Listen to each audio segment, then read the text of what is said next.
السلام عليكم ورحمة الله وبركاته. رسالة إلى زوجين متخاصمين، اللي راهي في دارها زعفانة ولا اللي راه في داره يعني ودا مرته لدارهم وخلاها. فيا أيها الزوجين الكريمين، نحن في أيام ما يقولوا عواشير، ونحن سنستقبل رمضان، ونحن في شهر شعبان، يعني شهر ترفع فيه الأعمال كما قال النبي صلى الله عليه وسلم. فنحيوا هذاك الضغينة، نحيوا هذاك الحقد، هذاك التخاصم.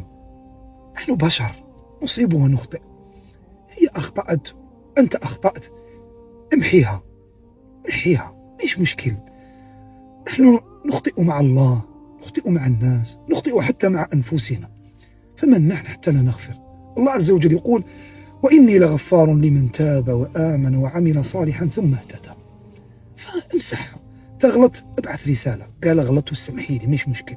انت غلطتي ابعثي له رسالة، انا غلطت واسمح لي، ماشي مشكلة، مش مشكلة انك تخطئ، المشكل انك تصر على الخطأ وتخلي هذاك الحقد هذاك يطول، وكلما طول راح يزيد يتفاقم حتى يصل الى اشياء لا تحمد عقباها. فحاولوا انكم تديروا لقاء بينكم، خليوا الذراري في دارهم، عندكم الذراري خلوهم وروحوا ديروا لقاء بينكم في مطعم، في مكان سياحي، ريحوا مع راسكم وتذكروا الايام. اي بيناتكم ذكريات وبينكم حب وبينكم يعني بينكم موده ورحمه. فما تنساوش، ما تنحيوش كل هذه الامور وتبداو تذكروا غير في المشاكل اللي بيناتكم. المشاكل كاينه، الحياه الزوجيه فيها المشاكل، لكن ما تجعلوهاش هي نصب عينكم.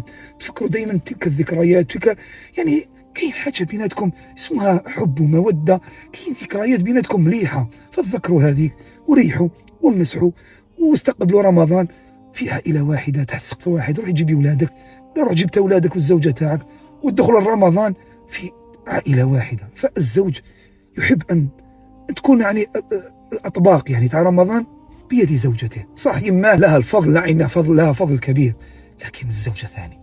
الزوجه لها بنة خاصة في طبخها.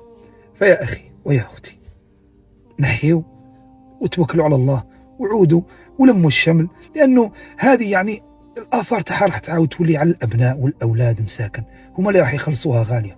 فأنت ربما تبني حياتك من جهة واحدة أخرى، هي تبني حياتها من جهة واحدة أخرى، والأولاد مساكن في الشارع وكذا، ما كاش مصاريف، وعلى بالكم الأسرة إذا تشتتت راحت. فلا تصلوا إلى هذا الشتات، وعودوا ليمها ولموا الشمل وعودوا إلى العائلة ودفئها. بارك الله فيكم، واللهم اربط على قلوبنا يا رب العالمين. السلام عليكم.